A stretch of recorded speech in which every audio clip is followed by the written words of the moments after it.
Alhamdulillah, amanat jemaah zuhur yang sama saya muliakan.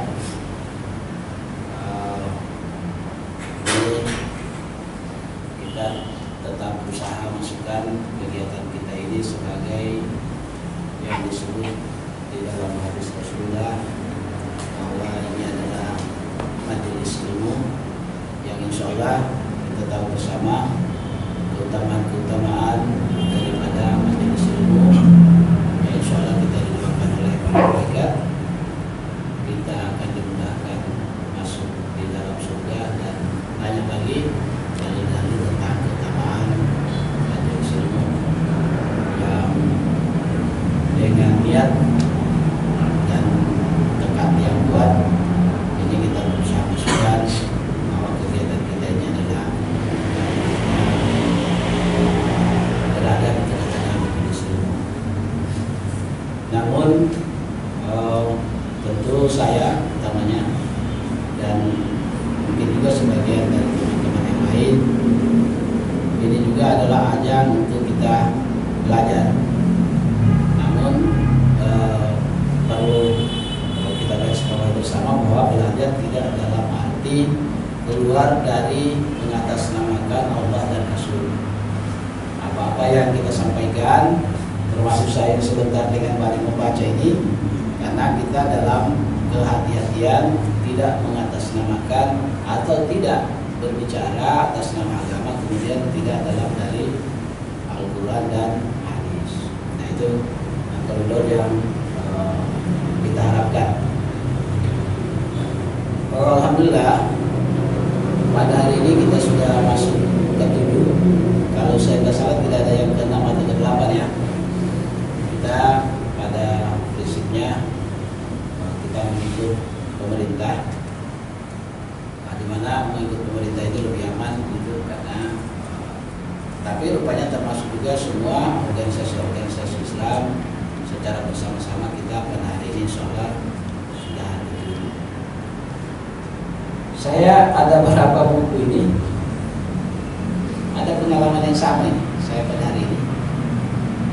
Saat kita belajar begini juga, rupanya saya mendapat tempat ceramah saya, teman-teman saya diturunkan di mobil jajan dalam masjid satu ke masjid yang lainnya. Rupanya sejak tadi mereka tertawa, saya itu diturunkan di pesantren.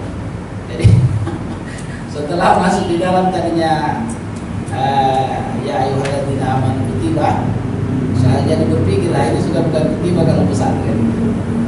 Nah sama tadi saya lihat di tengah-tengah jamaah ini para ustaz masalahnya, sehingga saya ada beberapa yang mungkin bisa menjadi bagian kita pada kesempatan hari ini, bahwa saya ada satu buku ini, saya ada buku satu yang ini Abdul Hasan bin Muhammad Al-Faqih penulisnya. Memang sengaja baru sekarang dibuat bukunya dalam bentuk mudah kita baca karena satu tema, tapi intinya yang ingin saya sampaikan adalah ada satu riwayat di sini yang seseorang bermimpi melihat temannya yang kemudian mimpi itu ditarakan kepada Rasulullah. Mimpinya dia itu adalah ada seorang yang mati syahid, lalu kemudian seorang kemudian dari sahabat dia meninggal 1 tahun kemudian. Jadi yang meninggal pertama adalah mati syahid, lalu ada temannya yang 1 tahun kemudian baru meninggal. Tetapi di dalam mimpinya, saya mohon maaf saya tidak baca lagi, tapi ada di dalam buku ini, di dalam 1 tahun kemudian, di dalam mimpinya justru di surga itu orang yang mati syahid pertama yang duluan meninggal ini, saat meninggal orang kedua keluar mempersilahkan untuk dia yang masuk surga duluan, lalu kemudian baru masuk yang mati syahid ini. Nah lalu ini kemudian ditarakan kepada Rasulullah. Kenapa itu bisa terjadi? Maka jawaban Rasulullah adalah karena orang yang meninggal kedua itu melewati satu Ramadan. Sehingga dalam kisah ini digambarkan kepada kita bahwa mati syahid, kalau kita lewati Ramadan dengan baik dan dengan sungguh-sungguh dan ibadah kita sempurna, insya Allah kita akan mengalahkan orang yang mati syahid. Nah, ini sekali lagi karena kita juga penceramah, tidak menghafal total, tapi kalau ada yang berminat untuk baca, ada di sini. Oleh karena itu, ada beberapa teman-teman yang, atau kita lah, bukan teman-teman, atau kita kadang-kadang kita lupa kalau ini adalah bulan yang sangat kita tunggu-tunggu, bulan yang kita nanti-nantikan, bulan yang mulia, dan tinggal 23 hari, kalau insya Allah, atau 22 hari bulan ini sudah lewat. Karena itu mungkin perlu kita cek lagi sudah berapa juz kita menyelesaikan, sudah berapa sedekah kita, dan seperti apa salat-salat lain kita, dan seterusnya. Yang menjadi pokok, katakanlah kalau tujuan saya ingin mengingatkan kita pada surat Al-Mulk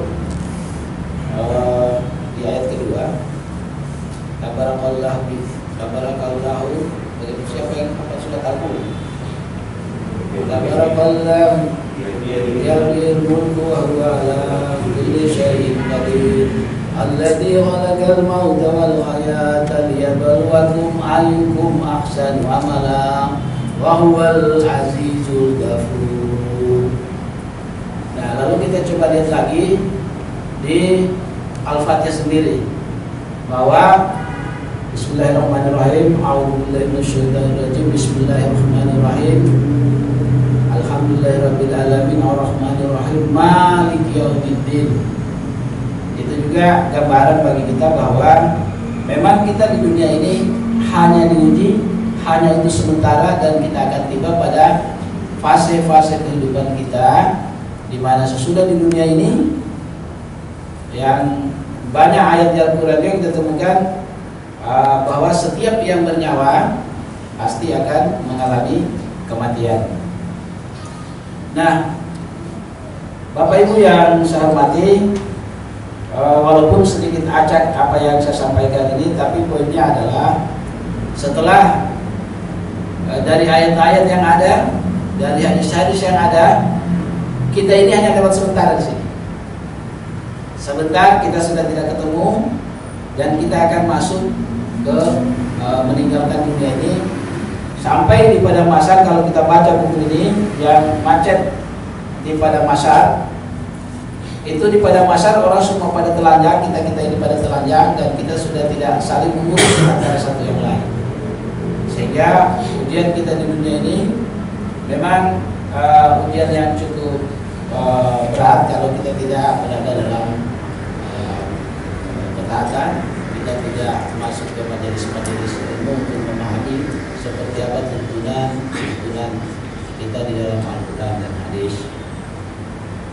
Beberapa gambaran tentang alam berikutnya adalah setelah di sini kita akan ke alam kubur. Di alam kubur itu tidak ada dua rasa, tidak ada tiga rasa, di situ hanya dua rasa. Digambarkan bahwa di sana adalah lubang neraka, dan yang gambaran yang kedua adalah taman surga. Jadi ada kenikmatan yang luar biasa di alam kubur, dan sebaliknya juga ada satu ancaman yang luar biasa di alam kubur. Sesudah itu kiamat datang, kita akan dibangkitkan dan berada di satu padang mahsyar. Beberapa referensi kita baca, padang mahsyar itu rata, keras, luas, dan di situ jarak dengan matahari tinggal 1 jengkal. Maka di situ kita sudah tinggal menikmati apa yang kita masa ujian kita di dunia. Nah, kalau beberapa riwayat, misalnya kita banyak membaca surat Al-Baqarah dan Al-Imran, Maka itu salah satu yang akan melindungi kita di Padang Masyar. Nah, Padang Masyar ini tempat yang hebat, yang tentu kita pasti tidak berkaitan lagi dengan berapa gaji saya, berapa umur saya. Kita pasti tinggal berapa, seperti apa amalan ibadah saya. Nah, Bapak Ibu sekalian, saya kira hanya itu yang ingin saya mengingatkan diri saya dan mengingatkan kita semua, bahwa marilah kalau saya simpulkan, marilah kita memanfaatkan dengan sungguh-sungguh kesempatan yang singkat ini, karena kita tahu umur kita itu sangat singkat. Pada poin ini saya Bapak Ibu sekalian pernah berhikmah dari membuat silsilah. Jadi silsilah itu dari kakek dua belah pihak. Kalau yang sudah meninggal saya kasih merah. Dari silsilah itu saya berkesimpulan, ternyata kalau generasi ketiga di atasnya itu rata-rata sudah merah. Artinya proses yang tadinya kita ketemu kakek nenek kita, yang tadinya kita ketemu paman bibi kita, maka pelan-pelan dilingkari merah, terakhir kita tertinggi, Pak. Jadi dari generasi ketiga yang kemudian kita masuk pada umur 50-an, 40-an, kita itu sudah pada posisi di atas yang warna biru. Tentu ini adalah juga bagi saya pribadi, dan tentu kita banyak hal yang bisa kita renungi, bahwa ternyata waktu ini berputar dan tidak lama giliran kita, dan itu pasti. Demikian, mohon maaf atas segala kekurangan. Billahi taufiq wal hidayah. Wassalamualaikum warahmatullahi wabarakatuh.